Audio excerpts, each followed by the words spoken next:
안녕하세요. 온도교회 성도 여러분. 수요일 아침 말씀 묵상 함께 나누겠습니다. 출애굽기 2장 말씀인데 출애굽기 2장 말씀 중에 11절부터 15절까지 말씀만 함께 살펴보도록 하겠습니다. 11절부터 15절까지 말씀 제가 세 번역으로 선포하겠습니다. 세월이 지나 모세가 어른이 되었다. 어느 날 그는 왕궁 바깥으로 나가 동족에게로 갔다가 그들이 고되게 노동하는 것을 보았다. 그때 그는 동족인 히브리 사람이 이집트 사람에게 매를 맞는 것을 보고 좌우를 살펴서 사람이 없는 것을 확인하고 그 이집트 사람을 쳐 죽여서 모래 속에 묻어버렸다. 이튿날 그가 다시 나가서 보니 히브리 사람 둘이 서로 싸우고 있었다. 그래서 그는 잘못한 사람에게 말하였다. 당신은 왜 동족을 때리오? 그러자 그 사람은 대들었다. 누가 당신을 우리의 지도자와 재판관으로 세웠단 말이오? 당신이 이집트 사람을 죽이더니 이제는 나도 죽일 작정이요. 모세는 일이 탄로난 것을 알고 두려워하였다.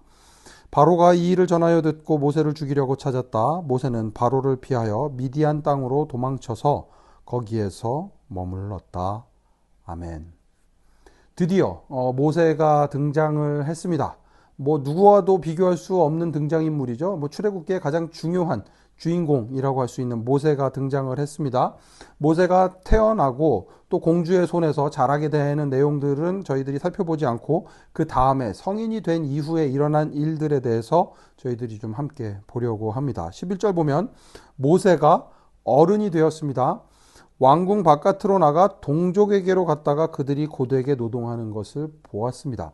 이것을 보면 잘 나가는 공주의 아들이기도 했지만 자신이 히브리 사람이라는 정체성을 잊지는 않았던 것 같습니다. 동족을 향한 마음도 모세에게 있었습니다. 그러니까 동족인 히브리 사람이 이집트 사람에게 매를 맞는 것을 보고 참을 수가 없었던 거죠. 그래서 좌우를 살펴서 사람이 없는 것을 확인하고 그 이집트 사람을 쳐 죽여서 모래 속에 묻어 버렸습니다. 아무도 모를 줄 알았죠. 자기 힘으로 아마 어쩌면 이렇게 뿌듯했을지도 모르겠습니다. 와, 내가 이래도 우리 동족을 이렇게 생각하는 사람이구나. 이렇게 좀 뿌듯했을지도 모르겠습니다. 그런데 이튿날 그가 다시 나가서 보니 히브리 사람 둘이 서로 싸우고 있습니다.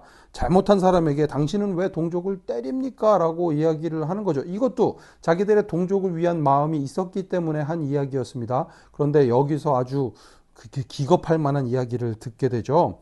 그 사람이 대들면서 누가 당신을 우리의 지도자와 재판관으로 세웠단 말이오? 당신이 이집트 사람을 죽이더니 이제는 나도 죽일 작정이오. 아무도 보는 사람이 없다고 생각했었는데 그것을 보고 있는 사람이 있었습니다. 들통나게 되었습니다. 이제 자신의 삶이 경각에 달리게 되었습니다. 그런데 재미있죠. 14절이 저는 되게 재미있게 읽었습니다. 왜냐하면 누가 당신을 우리의 지도자와 재판관으로 세웠단 말이오? 출애굽기 후반부에 일어나는 모세의 삶이 어떤지를 알고 있는 저희들로서는 웃음이 납니다. 누가 재판관으로 세웠냐고, 누가 지도자로 세웠냐고, 하나님이 세우시지. 그런데 아직 이때까지는 하나님께서 모세를 부르시지 않았습니다. 제 얕은 생각으로는 오히려 모세가 이 왕자의 자리에 있을 때에, 이집트에서 꽤 높은 자리에 있을 때에 하나님께서 부르셨으면 훨씬 더 이 일들을 수월하게 했을 것 같은데 하나님은 모세를 그 상황에서 부르시지 않습니다. 오히려 모든 것들을 다 잃고 이제는 힘마저 다 빠져나간 그 순간, 내 힘으로는 아무것도 할 수 없을 것 같다라는 생각이 드는 바로 그 순간 모세를 부르셨습니다. 이건 저희들이 내일 함께 다시 한번 말씀으로 나누도록 하겠습니다.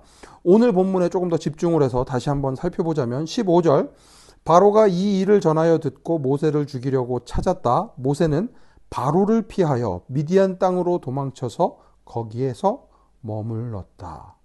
바로는 오히려 사실은 원래는 모세의 가장 든든한 뒷배경이 되었던 사람입니다. 바로의 아들은 아니었지만 바로 공주의 아들로 들어갔기 때문에 어쩌면 자기의 가장 든든한 뒷배라고 할 수 있을 것입니다. 그런데 그 뒷배경이 오히려 이제는 자기의 목숨을 가장 위협하는 것이 되었습니다. 하나님이 아닌 그 무엇도 우리의 삶을 온전히 지켜줄 수 없습니다. 어떤 일이 일어날지, 우리의 삶 가운데서 어떤 일이 일어날지 알 수 없습니다. 가장 든든하게 생각했던 바로 그것이 무너지는 순간 오히려 우리의 발목을 잡게 될 수도 있습니다. 그러니 하나님 외에 다른 것을 의지하는 것은 없는지 한 번 더 살펴볼 수 있는 기회가 되었으면 좋을 것 같습니다. 오늘 말씀을 통해서 저희들이 살펴봐야 하는 것은 무엇인가 하면, 모세는 동족들을 돌보는 마음은 있었습니다. 하지만 그 수단에 있어서 좀 이제 아직 성숙하지 못한 수단들을 사용하는 것들을 저희가 볼 수 있습니다. 정말 하나님의 일을 하기 위해서는 하나님의 때를 기다릴 줄 아는, 또 하나님의 방법을 찾을 줄 아는 지혜가 필요합니다. 그 지혜가, 그 참을성을 가지고 하나님이 원하시는 때에 하나님이 원하시는 놀라운 일들을 함으로 하나님의 그 놀라운 이야기의 주인공이 되는, 하나님의 놀라운 이야기에 참여하는 주인공이 되는 여러분 되시기를 간절히 축원합니다. 함께 기도하겠습니다. 하나님, 모세의 이야기를 봅니다. 자기의 힘으로 무언가를 해보려고 했지만 잘 이루어지지 않는 모습들을 봅니다. 자기가 가장 의지했던 것들이 이제는 자신을 위협하는 일들이 되는 것들을 봅니다. 하나님, 저희들 정말 의지해야 하는 하나님 한 분만 의지하고 살아가는 저희들의 삶이 되게 하여 주시옵소서. 주님을 의지하는 가운데 주님의 방법으로, 주님의 때에 주님께서 하시는 놀라운 일들에 동참하는 저희들 되게 하여 주시옵소서. 모든 말씀 예수님 이름으로 기도합니다. 아멘. 오늘도 우리와 함께 하시며 우리에게 가장 좋은 때에 가장 놀라운 일들을 행하시는 하나님을 기다리는 온도교회 모든 성도 여러분, 샬롬입니다.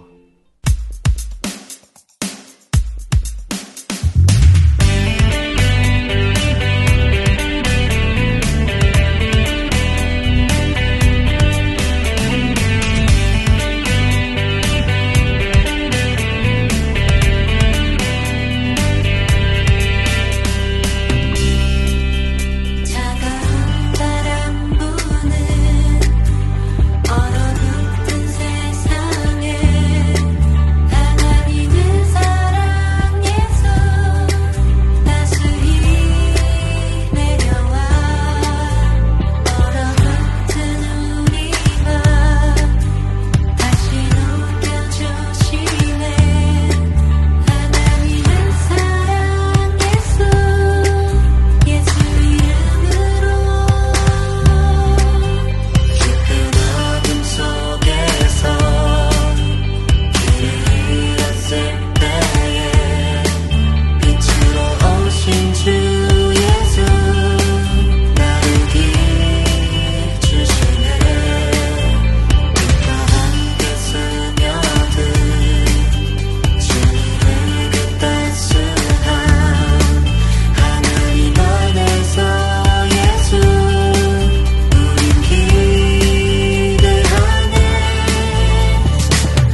Because it's